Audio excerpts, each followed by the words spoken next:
send a unified message to China so they understand it's not just one country that feels this way, but that they face a wall of opposition. The European Union's latest move to impose punitive tariffs of up to 55% on Chinese electric vehicles is nothing short of economic warfare disguised as market regulation. This aggressive stance, driven by a desperate attempt to shield failing European manufacturers from the undeniable prowess of Chinese innovation, reeks of protectionism and hypocrisy. In a world that preaches free trade, the EU's actions are a blatant contradiction, exposing the underlying fear and insecurity within its economic bloc.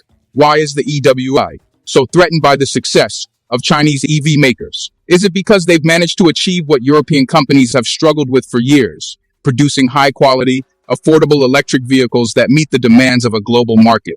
The Ursula investigation into Chinese subsidies is a thinly veiled attempt to justify protectionist measures that stifle competition and innovation. Instead of rising to the challenge and improving their own industries, European leaders like Ursula von der Leyen and Charles Michel are choosing the cowardly route of economic isolationism. This situation is further complicated by the EU's hypocritical stance on global trade. While preaching the virtues of open markets, they are quick to close their doors when faced with genuine competition. The irony is palpable. Chinese companies like BYD have demonstrated that they can thrive in a competitive global market, outpacing even industry giants like Tesla. In response, the EU chooses to penalize success rather than foster an environment where European companies can learn and improve.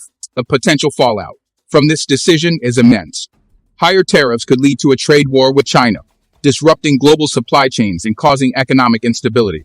European consumers will ultimately pay the price, facing higher costs and fewer choices. The EU's short-sighted policies are setting the stage for a significant economic and political backlash. Stay with us till the end as we delve deeper into this contentious issue, exposing the flaws in the EU's approach and exploring the far-reaching implications of this escalating trade conflict.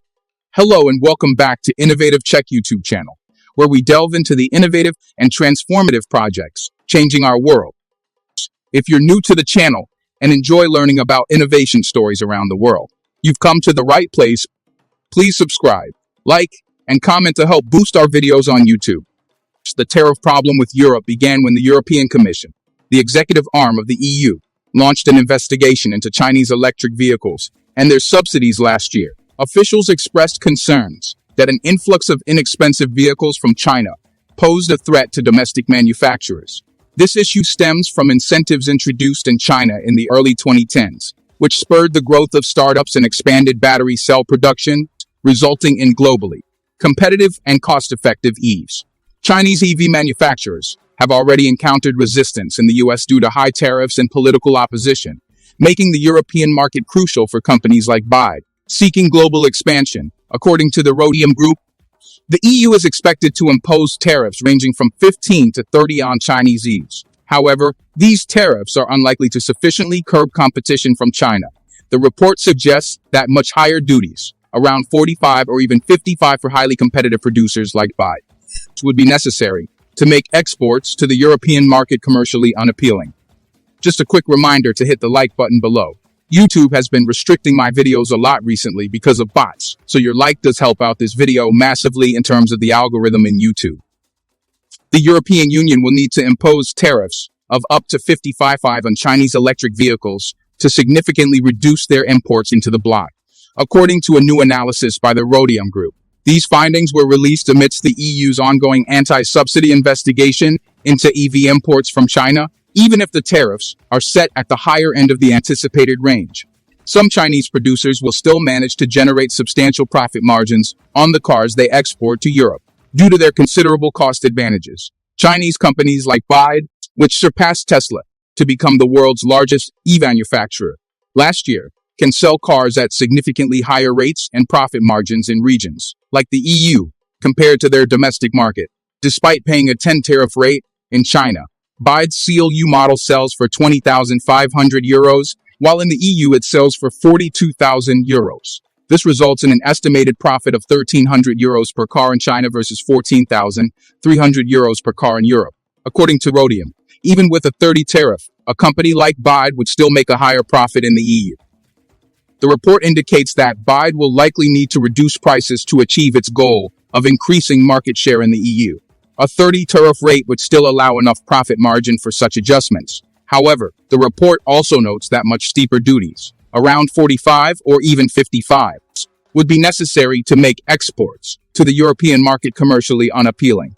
Chinese EVs are expected to account for 11 of the EU's market in 2024 and could reach 20 by 2027, according to the European Federation for Transport and Environment.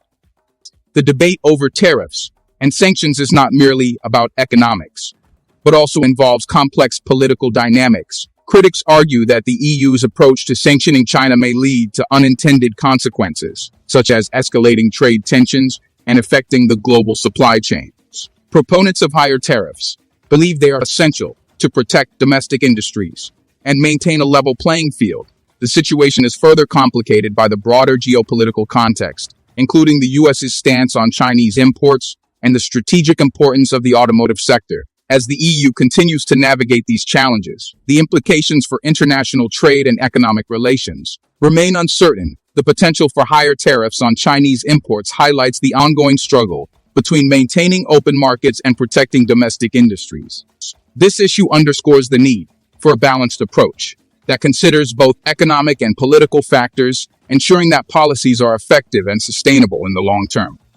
If you're enjoying this video so far, please don't forget to subscribe, share the video, and comment. The intricate dance between the EU and China over tariffs has deeper roots and far-reaching consequences. The EU's decision to investigate and potentially impose hefty tariffs on Chinese electric vehicles is not just a reaction to market dynamics, but a strategic maneuver influenced by various geopolitical and economic factors. This move, ostensibly aimed at protecting European manufacturers, carries the risk of sparking broader trade disputes that could ripple across global markets. The incentives introduced by China in the early 2010s have undeniably reshaped the global EV landscape.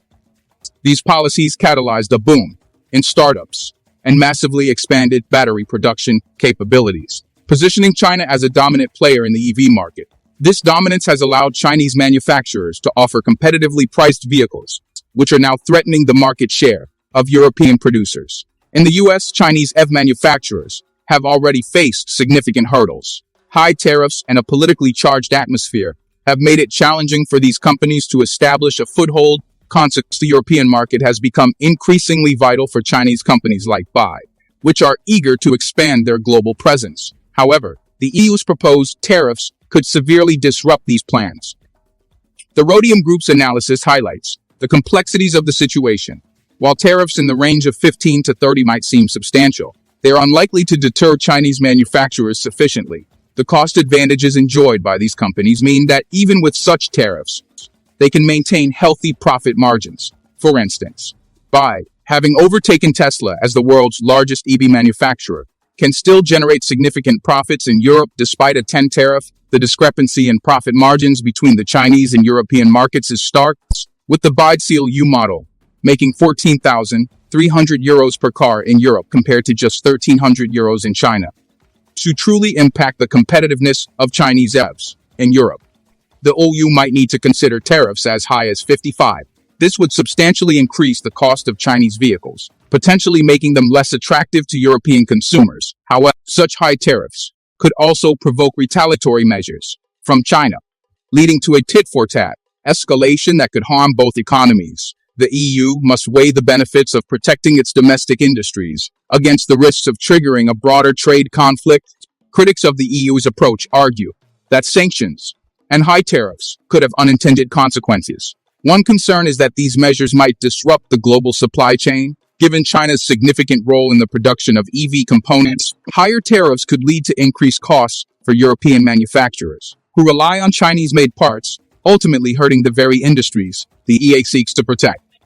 Moreover, the political ramifications of such a move cannot be ignored. Trade relations between the EU and China are already strained, and imposing steep tariffs could exacerbate these tensions. This situation mirrors the challenges faced by the US in its trade war with China, where tariffs led to a series of retaliatory measures that impacted various sectors of the economy. On the other hand, proponents of higher tariffs argue that they are necessary to ensure fair competition and protect European jobs. The influx of cheap Chinese EVs poses a significant threat to European manufacturers, who may struggle to compete on price alone. By imposing higher tariffs, the EU can create a more level playing field, giving domestic producers a chance to innovate and compete on quality and sustainability. As the EU deliberates on its next steps, it must consider both the economic and political dimensions of this issue. The decision to impose tariffs is not just about protecting domestic industries, but also about navigating complex international relationships. The outcome of this situation will have significant implications for global trade, influencing how other regions approach similar challenges. The broader context of the EG strategy towards China also involves cooperation and competition in other areas. For instance, technological advancements and environmental initiatives are areas where both regions could benefit from collaboration. However, the competitive pressures in the automotive sector highlight the difficulties in balancing these dual objectives. The future of the EU-China trade relationship hinges on finding a sustainable and mutually beneficial approach. The EU must ensure that its policies protect domestic interests without resorting to protectionism that could stifle innovation and global trade. At the same time, China must recognize the need for fair competition and address concerns about subsidies and market distortions. In navigating these challenges, the role of key administrators and policymakers becomes crucial. Figures like Ursula von der Leyen, President of the European Commission, and Charles Michel, President of the European Council, will play pivotal roles in shaping the EU strategy. Their decisions will influence not only the economic landscape, but also the broader geopolitical environment. The stakes are high, and the path forward is fraught with complexity. The OST approach to Chinese imports will serve as a litmus test for its broader trade strategy, setting a precedent for how it handles similar issues in the future. As such, it is imperative that the EU adopts a measured and strategic approach, balancing the need to protect domestic industries with the broader goals of economic stability and international cooperation. Thank you for your attention, and I welcome your thoughts and questions on this complex and vital subject. Do you want to watch more videos like this one? If yes, please like and share the video and subscribe to get exclusive videos about how phenomenally China is developing and growing its influence.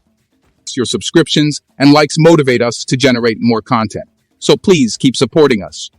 Check out this video showing on your screen right now, and I will see you on the other side.